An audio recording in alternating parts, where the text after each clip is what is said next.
Good morning po. So, nakita po natin last time mula sa aklat ding ito na yung mga nakinig sa pangangaral ni Pedro ay sinasabi pong nanatili sa turo ng salita ng Panginoon, nagsama-sama, nanalangin para sa lahat at nagsama-sama sila bilang isang grupo ng mga nakakakilala sa Panginoon. At araw-araw po ay sila ay nananalangin. At dito pagpapatuloy, dahil sa kanila pong patuloy na pagpapasailalim sa salita ng Panginoon at pananalig, lalo pong nakagawa ng milagro ang Diyos sa pamamagitan po nila. At dito sa Kabanatang 3, isang pagpapagaling ng Panginoon ang ating pong masasaksihan. Ganito po yung pangyayari. Minsan, Kabanatang 3 po ng Aklat ng Mga Gawa, minsan nagpunta si Pedro at Juan sa templo alas 3 ng hapon, ang oras ng pananalangin. Sa pintuan ng templo na tinatawag na Pintuang Maganda, ay may isang lalaking lumpo mula pa nang ito'y isilang. Dinadala ito sa templo araw-araw upang mamalimos sa mga taong pumapasok doon. Na makita nito sina Pedro at Juan na papasok sa templo ay humingi siya ng limos. Tinitigan siya ng dalawa at sinabi ni Pedro sa kanya, "Tignan mo kami." Tumingin nga siya sa kanila sa pag-asang siya'y lilimusan. Ngunit sinabi ni Pedro, "Wala akong pilak o ginto, ngunit may iba akong ibibigay sa iyo.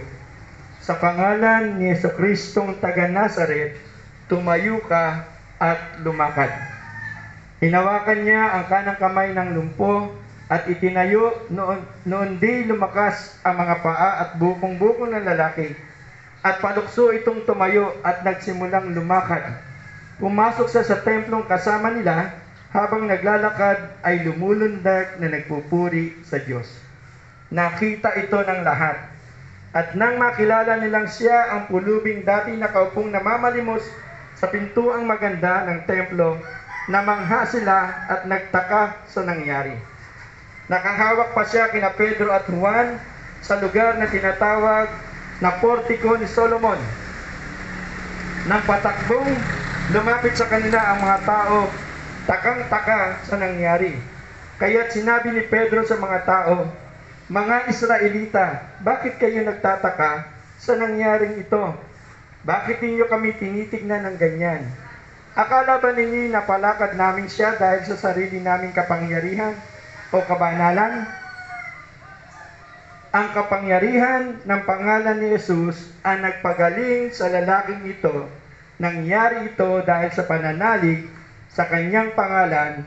Ang pananalig kay Jesus ang lubusang nagpagaling sa kanya tulad ng inyong nakikita."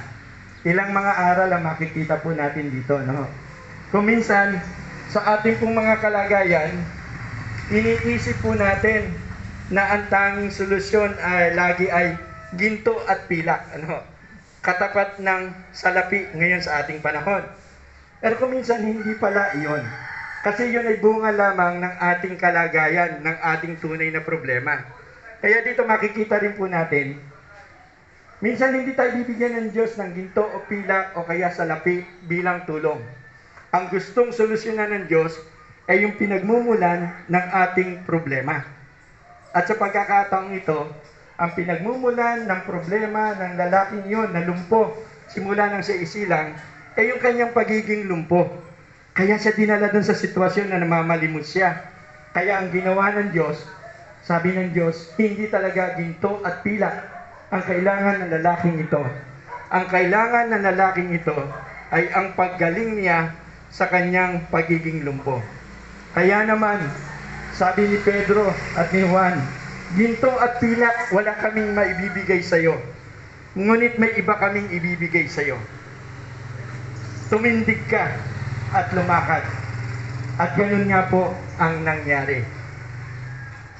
Sinagot ng Panginoon ang pinakaunang problema ng lalaking ito, ang kanyang pagiging lumpo. At siya po'y nakalakad. At dahil sa kanyang pagkakalakad, palundag po siyang tumayo at nagpupuri sa Diyos na ikinamangha ng mga tao. Kaya ang tanong nila, sino ang nagpagaling? Kaninong kapangyarihan? Kaya naman sinagot din sila ni Juan at ni Pedro, hindi sa aming kapangyarihan. Dahil wala naman talagang kapangyarihan ng sinumang tao. Ang sabi niya, ang nagpagaling sa lalaking ito ay ang kanyang pananalig sa Diyos, sa Panginoong Hesukristo. At ang Panginoong Diyos ang mismong nagtayo sa kanya, sa kanyang kalagayan. Kaya mga kapitbahay, anuman ang ating problema, yung pong mga bunga ng ating mga problema, kung minsan hindi nyo nagbibigay ng Diyos na solusyon sa atin, ang bibigyan niya po ng solusyon ay yung pinag-uugatan ng ating problema. At yun po yung dapat nating matalinong ipapanalangin at hihilingin sa Diyos. At kapag nasagot na ng Diyos yung pinakaugat ng ating problema, darating na yung iba pa nating mga pangangailangan. Katulad ng lumpo na yon, naniniwala ako, pagkatapos na siya mapagaling ng Diyos, hindi na siya babalik dun sa pamamalimos. Maghahanap na siya o magkakaroon na siya ng tamang hanap buhay na hindi umaasa sa iba dahil pinagaling siya ng Diyos. At huwag natin kakalimutan, ang anumang hihingin natin sa Diyos ay sasagutin niya kung tayo po ay may pananalig kay Kristo.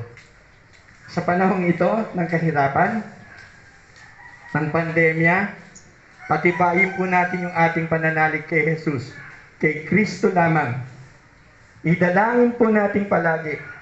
Ibigay po natin lagi ang ating sarili nang may pagsunod sa kanyang kalooban, na ang lahat ng ating naririnig ay ipamumuhay na natin, sapagkat ang ating pagsunod sa Diyos ang siyang nagbubukas sa langit upang ang biyayang kailangan natin ay matanggap natin mula sa Kanya. No, sabi nga, obedience is better than sacrifice. Kaya kung meron tayong pagsunod, blessing ang kasunod po nito. Kung meron naman tayong pagsuway sa Diyos, curse ang kasunod nito. Kaya obedience is equivalent to blessing. Kaya lagi po tayong sumunod sa Diyos. Patibayin po natin yung pananalig natin sa Kanya. Bilang magkakapitbahay, tayo po'y manalangin ng sama-sama at patuloy nating sabihin sa Panginoon na mahal natin siya at ang lahat ng ating naririnig sa Kanya ay ating pong susundin. Panginoong Diyos, nakita po namin ngayong umaga na ang kapangyarihan mo ay napakataas at kayang gawin ang lahat ng maaaring gawin ukol sa aming pong pangangailangan. Salamat na nakita namin na maging ang mga lumpo na isinilang ay maaari pang gumaling sapagkat nais mong malaman ng mga tao na ikaw ang pinakamakapangyarihang Diyos. At sa pamamagitan ng kwentong ito, nalalaman din po namin, Panginoon, ngayon na hindi lamang yung mga bunga ng aming mga problema ang nais mong solusyonan, kundi yung pinag-uugatan nito. At nawa, Panginoon, matukoy namin at makita mo rin ang pinakaugat ng aming problema ngayon kung bakit kami nasa sadlak sa hirap. Bigyan mo kami ng talino, Panginoon, upang ito yung maidulog namin sa inyo. Maihingi namin ng tulong sa pamamagitan ng aming pong pananalig na sa inyo ay walang imposible. Iparanas mo sa amin, Panginoon, na ang iyong kapangyarihan ay maaaring matanggap po namin ang biyaya sa mga panahon ito ng kahirapan. At muli, patuloy kami dumadalangin na iiwas mo kami sa sakit na ito ng COVID-19.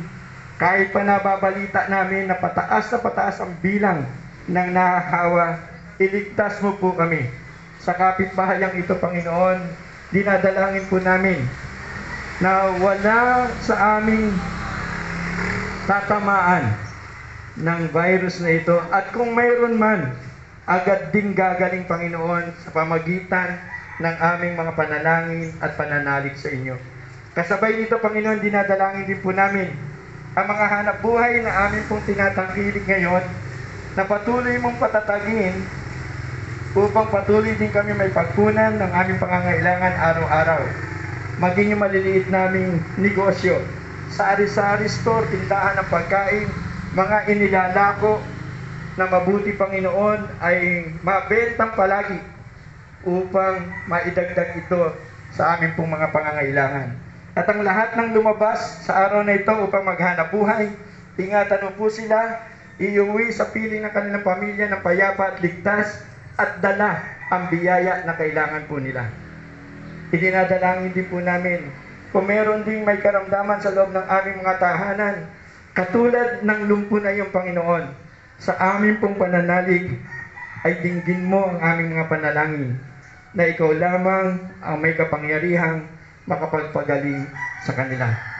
Samahan mo na rin ang aming pamahalaan sa patuloy na pamamahala at pagtuklas ng mga tamang hakbangin para makalabas kami sa pandemyang ito. Bigyan mo sila ng talinong nagmumula sa inyo. At ito ang aming panalangin sa pangalan ng iyong anak na si Jesus. Amen at Amen. Magandang umaga po at pagpalain kayong lahat ng ating poong may kapal.